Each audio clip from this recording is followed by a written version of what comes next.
طيب ما تيجوا بينا كده نتكلم عن الاسطوره الحيه الكابتن محمود الخطيب، بما ان انتوا اخترتوا ان يكون عدد الاهداف في الموسم هو المعيار الحقيقي للاسطوره، وكل واحد فيكم عمل فيها اينشتاين وراح جاب ارقام. الكابتن محمود عبد الرازق حسن فضل الله الشهير بشيكابالا، زي ما الاسم ده بيحرق دمكم، وقرر ان هو يحلل الارقام ويقسمها على عدد المواسم. فهل من الممكن ان تتفضلوا مشكورين وتحللوا لنا ارقام الاسطوره الحيه؟ الرقم الاول ان الاسطوره الحيه جايب 20 هدف في 9 مواسم كاملين مع النادي الاهلي.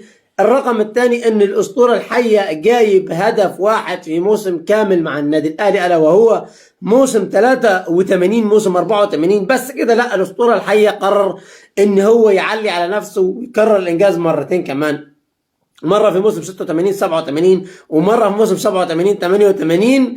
وايضا ان الاسطوره الحيه ليس الهداف التاريخي للدوري المصري، بل وانه ليس ضمن الخمس الاوائل من الهدافين التاريخيين للدوري المصري، بل وان ارقام الكابتن عبد الله السعيد وارقام الكابتن حسام حسن تتجاوز ارقام الاسطوره الحيه.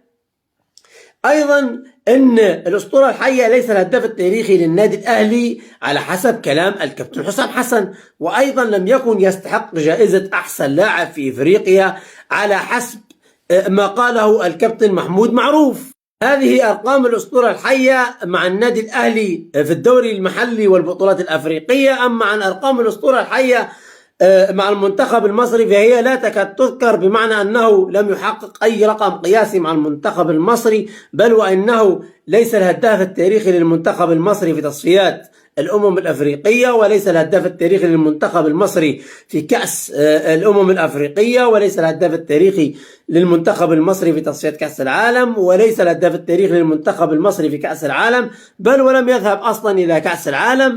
وايضا ان الكابتن محمود عبد الرازق حسن فضل الله الشهير بشيكابالا لم يتربح من وراء النادي الزمالك كما تربح الاسطوره الحيه بطريقه كلنا نعلمها.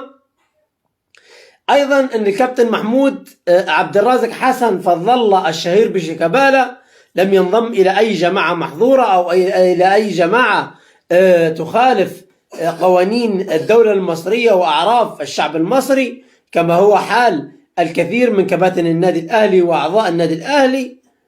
ده كان مجرد تنويه، طالما إن الأرقام بتزعل والكلام بيزعل، فأنت مش أرجل مني عشان تتكلم عن لاعب في نادي الزمالك وأنا مش هرد عليك. لا، أنا هرد عليك.